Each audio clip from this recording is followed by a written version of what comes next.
اللہ رب العزت ہم سب کی شرکت کو حسن قبول عطا فرمائے اور جن عظیم مقاصد کے لیے اس بزم کا قیام عمل میں آیا تھا اور جن بنیادوں پر یہ بزم اپنے روز قیام سے آج تک سرگرم اور رواں دواں ہے، اللہ رب العزت ان مقاصد کی بحسن خوبی تکمیل فرمائے اور یہ سفر مستقل اور مسلسل جاری رہے اور اس کے زیر سایہ دین متین کے خدام اور عصری زبان و اسلوب میں دعوت دین اور تفہیم دین کی خدمت انجام دینے والوں کا پاکیزہ قافلہ مستقل تیار ہوتا ہے۔ اس حقیقت کے اظہار میں ادنی درجے کا تردد نہیں ہو سکتا کہ اللہ رب العزت نے اس بزم حجت الاسلام کے ذریعے آپ سبھی عزیزوں کو انتہائی پیش قیمت اور سنہرا موقع اپنی خوابیدہ صلاحیتوں کو بیدار کرنے کا، اپنی قوت بیان کو بڑھاتے رہنے، پروان چڑھانے اور سیطل کرنے کا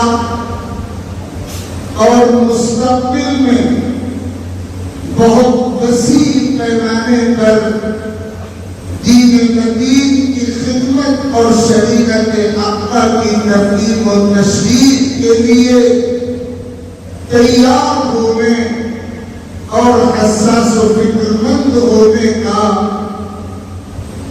عظیم اور سنہرا موقع عطا فرمایا ہے۔ اس نعمت کی آپ جس قدر بھی قدر کریں کم ہے اور اس پلیٹ فارم کو، اس بزم کو اپنی خوابیدہ اور مذکور و مخفی صلاحیتوں کو جلا دینے کے لیے جس قدر بھی استعمال کریں کم ہے۔ آپ کے لیے یہ موقع ہے، اللہ تعالیٰ آپ کو بیش از بیش استفادے کی توفیق مرتبط فرمائے۔ اللہ تعالیٰ نے ایک نعمت تو ہم انسانوں کو نطق اور گویائی کی شکل میں عطا فرمائی ہے۔ أَلَمْ نَجْعَلْ لَهُ عَيْنَيْنِ وَلِسَانًا وَشَفَتَيْنِ، اس نعمت کا تذکرہ کیا گیا اور اس نعمت سے بڑی دوسری عظیم نعمت وہ ہے جسے آپ بیان کی، خطابت کی، اپنے مالی زمین کو، اپنے محسوسات کو، اپنے مطالعات کو، اپنے مشاہدات کو، اپنے تجربات کو، اپنے واردات و جذبات کو انتہائی مؤثر اسلوب میں اور دلوں کو اپیل کرنے والے اور دماغوں کو قائل کرنے والے الفاظ اور طرز و انداز میں پیش کرنا اور پیش کرنے کی صلاحیت سے تعبیر کرتے ہیں۔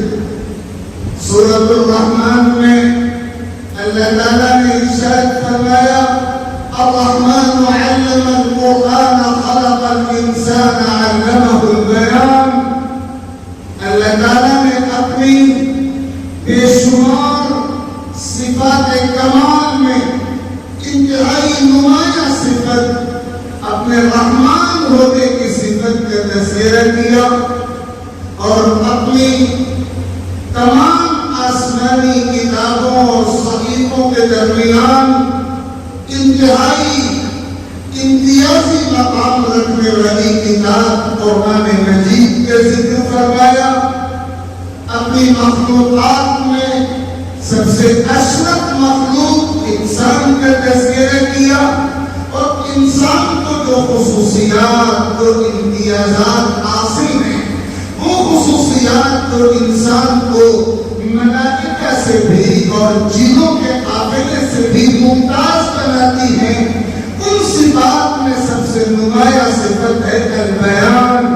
علمہ البیان، اس صفت بیان کا تذکرہ اللہ تعالیٰ نے فرمایا اور اس طرح یہ پیغام دے دیا گیا کہ بیان کی قوت اور خطابت کی قوت اور اپنے ناقص ضمیر کو بہتر اور حسین تر اسلوب میں پیش کرنے کی صلاحیت و قوت ایسی عظیم الشان نعمت ہے جس کے ذریعے ہر دور میں دین کی خدمت کی جاتی رہی، امتوں کی قیادت کی جاتی رہی، کردار و عمل کی تطہیر کی جاتی رہی، فکر و نظر کو بدلا جاتا رہا، کایا پلٹی جاتی رہی، قوموں کا رخ اور مزاج تبدیل کیا جاتا رہا.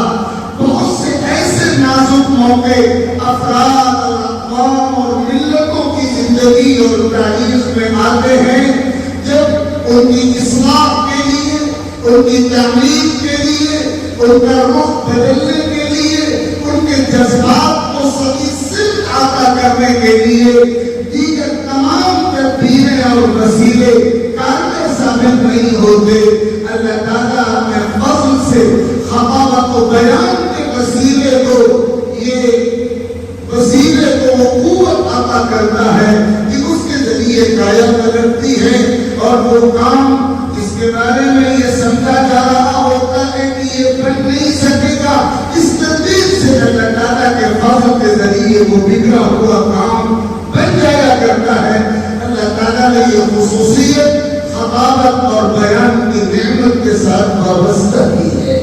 سیدنا حضرت عبداللہ ابن عمر رضی اللہ عنہ کی یہ روایت صحیح البخاری میں نقل ہوئی، جس کو میں نے ابھی شروع میں پڑھنے کی سعادت حاصل کی کہ مشرق کے علاقے سے دو خطیب آقا کریم صلی اللہ علیہ وسلم کی مجلس میں آئے اور انہوں نے اپنے خطاب سے مجلس کو متاثر کیا.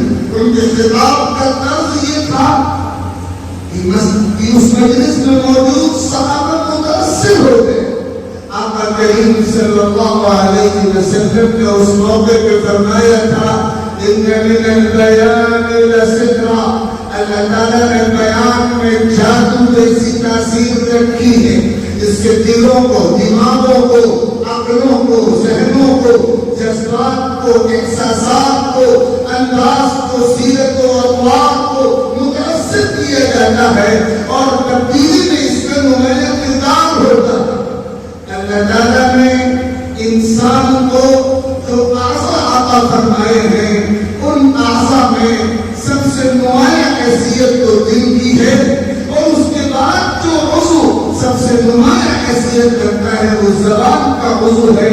اور اسی لیے یہ کہا گیا سیرت و تاریخ کی کتابوں میں آثار و اقوال کے ذکر میں اس کا تذکرہ موجود ہے. انما المرء بأصغريه بلسانه وقلبه، زبان کا اور دل کا بنیادی کردار ہوتا ہے.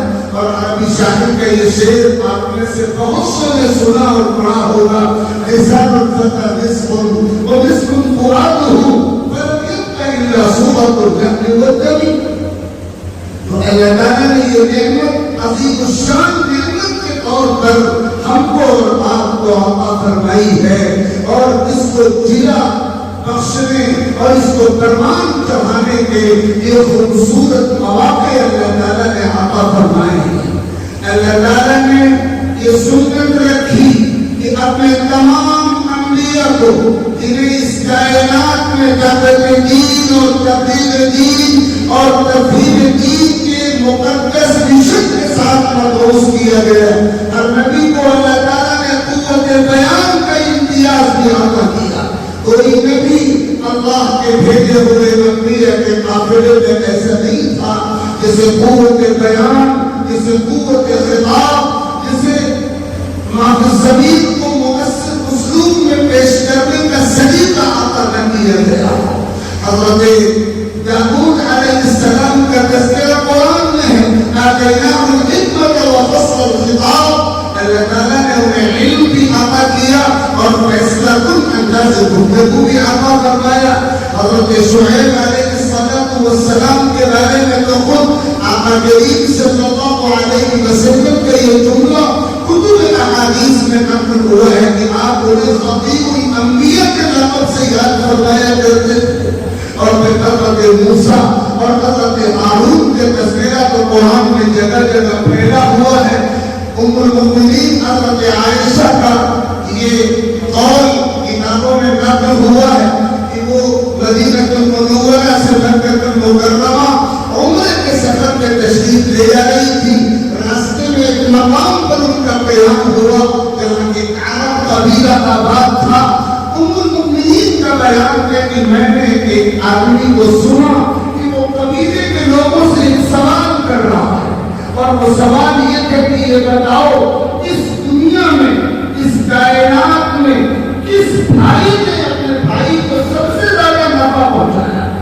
پورا مجمع میں جواب تھا، کوئی جواب نہیں دے سکا. تو اسی شخص نے کہا میں جانتا ہوں سب سے زیادہ نفع اس کائنات میں اگر کسی بھائی نے کسی بھائی کو پہنچایا ہے تو وہ حضرت موسیٰ علیہ السلام ہیں جنہوں نے اپنے بھائی حضرت ہارون کو سب سے زیادہ نفع پہنچایا. اور ان کے لیے اللہ کے دربار میں یہ التجا پیش کی، یہ سفارش اور گزارش پیش کی کہ اے اللہ میرے بھائی ہارون کو نبوت عطا فرما دیجیے اور کار نبوت میں میرے ساتھ شریک کر دیجیے. اگر آپ جائزہ لیں کہ آخر حضرت موسیٰ نے حضرت ہارون کے لیے یہ سفارش کیوں کی؟ نسبی اعتبار سے حضرت ہارون حضرت موسیٰ سے افضل تو نہیں ہے، ان کے برابر کر دیتے ہیں، اور جمال اور خوبصورتی کے اعتبار سے بھی بڑے ہوئے نہیں ہیں، جسمانی قوت کے اعتبار سے بھی بڑے ہوئے نہیں ہیں. لیکن حضرت ہارون کو جو امتیاز حاصل تھا وہ قوت خطابت کا امتیاز تھا، فصاحت لسان کا امتیاز تھا. حضرت موسیٰ نے جو دعا اللہ تعالیٰ کے دربار میں کی ہے قرآن نے اس کا تذکرہ کیا. وَأَخِي هَارُونُ هُوَ أَفْصَحُ مِنِّي لِسَانًا فَأَرْسِلْهُ مَعِيَ لِكَيْ يُصَدِّقُنِي. ہارون مجھ سے زیادہ فصیح اللسان ہے، لہذا ان کے تعاون کی مجھے ضرورت ہے. اللہ تعالیٰ نے حضرت موسیٰ کی یہ آرزو پوری کی. وَوَهَبْنَا، قرآن میں آیا ہے کہ ہم نے اپنی رحمت سے حضرت ہارون کو نبی بنایا. وَوَهَبْنَا مِن رَحْمَتِنَا أَخَاهُ هَارُونَ نَبِيًّا. اور پھر اس کے بعد حضرت موسیٰ نے اپنے لیے بھی دعا مانگی. وَاحْلُلْ عُقْدَةً مِّن لِّسَانِي يَفْقَهُوا قَوْلِي. میری زبان کی گرفت دور فرما دیجیے اور مجھے فصاحت لسان اور قوت بیان عطا فرما دیجیے.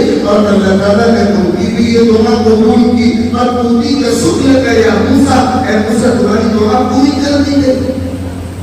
پھر حضور اکرم علیہ السلام کی پوری سیرت آپ پڑھیں. آقا خود اپنے بارے میں فرماتے ہیں انا افصح العرب. حضرت صدیق اکبر نے آقا کی جناب میں عرض کیا کہ میں عرب کے تمام علاقوں میں گھوما اور بڑے بڑے فصحاء کا کلام میں نے سنا، ولیکن ما سمعت افصح منک. میں نے آپ سے زیادہ فصیح و بلیغ کسی کو نہیں سنا. اس کی کیا وجہ ہے؟ تو آقا کریم صلی اللہ علیہ وسلم کا جواب تھا ادبنی ربی فاحسن تدبیری. میرے رب نے میری خاص تربیت کی ہے. اوتیت جوامع الکلم وفواتحہ وخواتمہ.